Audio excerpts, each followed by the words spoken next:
যারা পর্নোগ্রাফির নেশায় আসক্ত, যারা মুভি দেখে দেখে অভ্যস্ত, যারা রাস্তাঘাট নারীর দিকে চোখ তুলে তাকালে আর চোখ নামাতে চায় না, চোখের পাপে এত পরিমাণ আসক্ত যা বলার ভাষা আমার কাছে নেই। সবাইকে আমি অ্যাড্রেস করে জাস্ট একটা আবদার করতে চাই, চোখের পাপের শাস্তি কি এটা বুঝে নেন এবং সামনের পদক্ষেপ বুঝে শুনে ফেলবেন। যদি আপনি আজকে নিজেকে চোখের পাপ থেকে মুক্ত করতে পারেন, হতে পারে এর বিনিময়ে আপনাকে জান্নাত দিবে একজন। তিনি কে?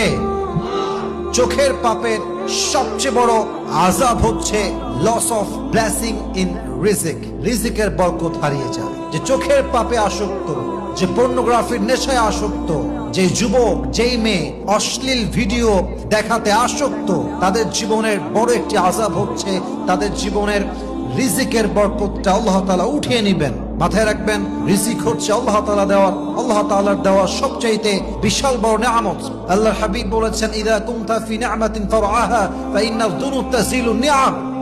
যখন তোমরা কোনো নিয়ামত ভোগ করো, কোনো নিয়ামতে থাকো, নিয়ামতের কদর করো। যদি তোমরা নিয়ামতের কদর না করো, গুনাহ করতে থাকো, অশ্লীল কাজ করতে থাকো, চোখ দিয়ে পাপ করো, তবে তোমাদের এই রিজিকের যে বরকত, যত নিয়ামতের বরকত রয়েছে, সব নিয়ামতকে উঠায় নিবে একজন। তিনি কে?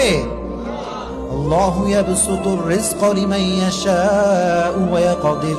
আল্লাহ যাকে চান রিজিক প্রশস্ত করে দেন, আর যাকে চান রিজিকটা কমিয়ে দেন। রিজিকের মালিক, ওয়া মা মিন দাব্বাতিন ফিল আরদি ইল্লা আলাল্লাহি রিজকুহা। সমস্ত রিজিকের মালিক একজন। তিনি কে?